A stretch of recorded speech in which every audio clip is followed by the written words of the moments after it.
Hello everyone, welcome back to my channel जहां हम कर रहे हैं क्लास 8 की मैथ्स लेटेस्ट एनसीईआरटी एडिशन 2023 के अकॉर्डिंग। इस वक्त हम चैप्टर नंबर 9 मेंस्ट्रुएशन पे एंड हम कर रहे हैं एक्सरसाइज 9.1 का क्वेश्चन नंबर 6। सो बच्चों, सबसे पहले आप अपनी बुक निकाल लो। बुक में से हम क्वेश्चन पढ़ लेते हैं। Question number 6, find the area of a rhombus whose side is 5 cm and whose altitude is 4.8 cm।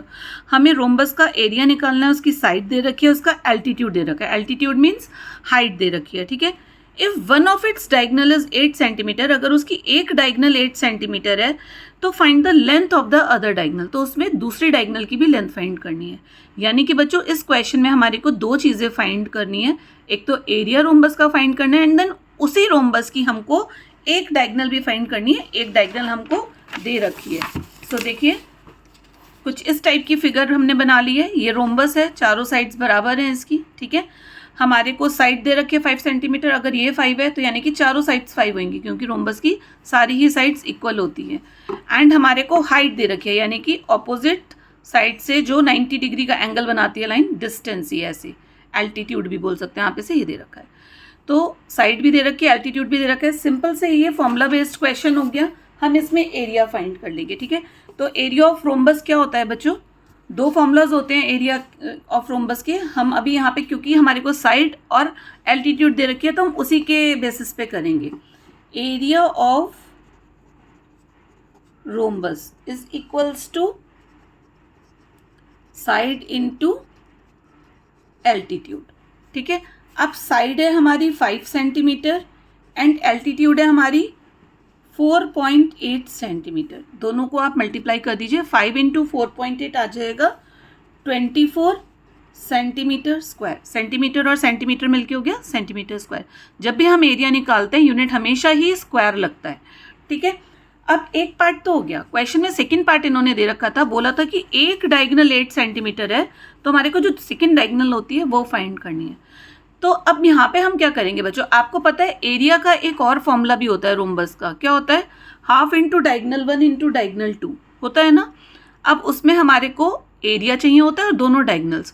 तो एरिया हमारे पास आ गया, एक डायगनल दे रखी है, दूसरी डायगनल रह गई। तो अब हम इस चीज़ को हम उसमें फिट कर देंगे। अब आप लिखो diagonal 1 is equals to 8 cm, diagonal 2 equals to नहीं दे रखी है, तो ये हमें फाइंड करनी है। फिर अब आप लिखिए area of rhombus is equals to half into diagonal 1 into diagonal 2। तो हाफ इंटू 8 इंटू डायगनल 2 हमको नहीं दे रखी है, इसलिए हमने D2 लिख लिया। और एरिया हमारे पास कितना है? 24। अब देखिए, हमें इस डायगनल की वैल्यू फाइंड करनी है, तो हमें इन दोनों डिजिट्स को इधर ले जाना होगा, है ना। तो 2 इधर डिवाइड में है, तो इधर आके किस चीज़ में हो जाएगा? मल्टीप्लाई में। एंड 8 इधर मल्टीप्लाई में, तो इधर आके किस में हो जाएगा? डिवाइड में। तो 24 into 2 upon 8 is equals to diagonal 2। अब हमें इसे सिंप्लीफाई करना है, जो भी कट सकता है हमें इसे काटना है। देखिए 8 1 ज़ा 8, 8 3 ज़ा 24 हो गया। अब ऊपर बचा सिर्फ 3 और 2, वो भी है मल्टीप्लाई में। तो 3 2 ज़ा कितना होता है? 6, यानी कि 6 cm is equals to diagonal 2। तो आप लिख दीजिए therefore length of second diagonal, length of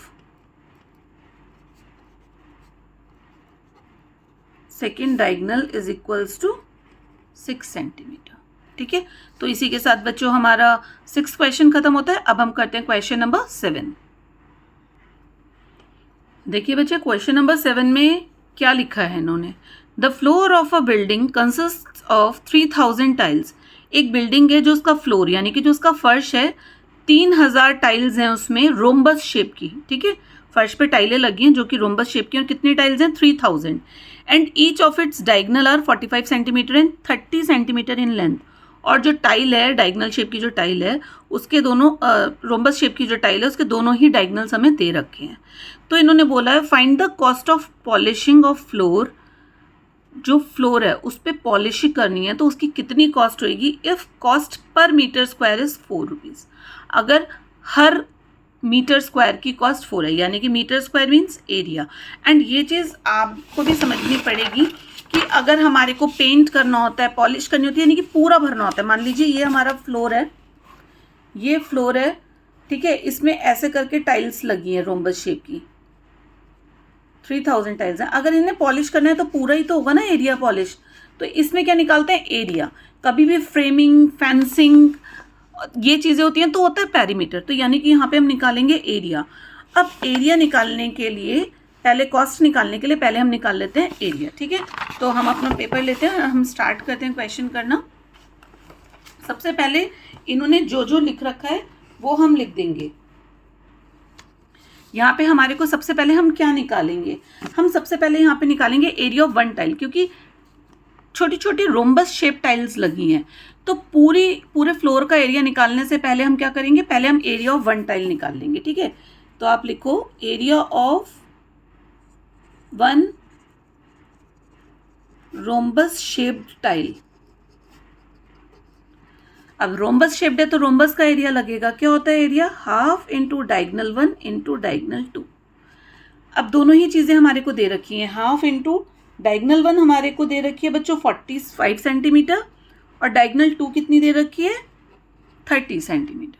ठीक है, अब आप इसे सिंप्लीफाई कर दो, 2 से ये कट गया 15, और ये यहाँ पे 45 इंटू 15 हमारा आ जाएगा 675 सेंटीमीटर स्क्वायर, क्योंकि यूनिट सेंटीमीटर में दे रखी है बुक में। ठीक है, अब आप टोटल एरिया ऑफ फ्लोर निकाल लो। एरिया ऑफ फ्लोर कितना हो जाएगा, एरिया ऑफ फ्लोर, एक टाइल का एरिया इतना है, लेकिन कितनी टाइलें लगी हैं फर्श में, 3000, तो यानी कि 3000 into area of one tile. एक टाइल का जो एरिया होगा उसको जब हम 3000 से मल्टीप्लाई कर देंगे तो सारी टाइलों का एरिया आ जाएगा। बस यही करना है हमें, 3000 इंटू 675। ठीक है, अब आप इसे यहाँ पे मल्टीप्लाई कर सकते हो, ये आ जाएगा हमारा 2025,000, ये 3 0 हैं, ये हमने लगा दिए सेंटीमीटर स्क्वायर। ठीक, अभी हमारा क्वेश्चन पूरा नहीं हुआ, अभी सिर्फ एरिया निकला है। अब इन्होंने पूछा है कि पॉलिशिंग की कॉस्ट क्या होगी। ठीक है, लेकिन एक चीज़ देखिए, यहाँ पे इन्होंने, देखिए मैं आपको क्वेश्चन दिखाती हूँ, जो पॉलिशिंग की कॉस्ट दे रखी है वो पर मीटर स्क्वायर दे रखी है, और हमारा एरिया और टोटल एरिया ऑफ फ्लोर काय में आया है, सेंटीमीटर में। तो बच्चों हमें यूनिट सेम करना बहुत ज़रूरी होता है। ठीक है, उसके लिए हम कन्वर्जन कर देते हैं। देखो ये सेंटीमीटर स्क्वायर में है, अगर हम सेंटीमीटर को मीटर में कन्वर्ट करते हैं तो क्या करते हैं, 100 से डिवाइड करते हैं ना।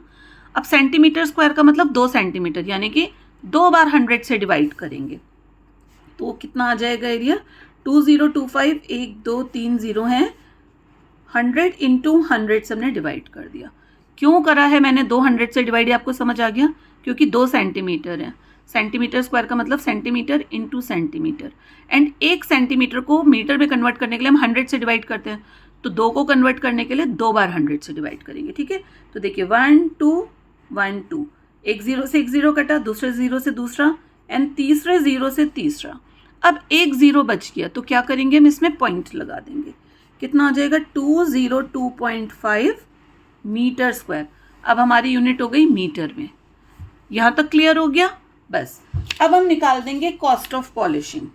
अब आप लिखो cost of polishing is equals to 4 rupees per metre square.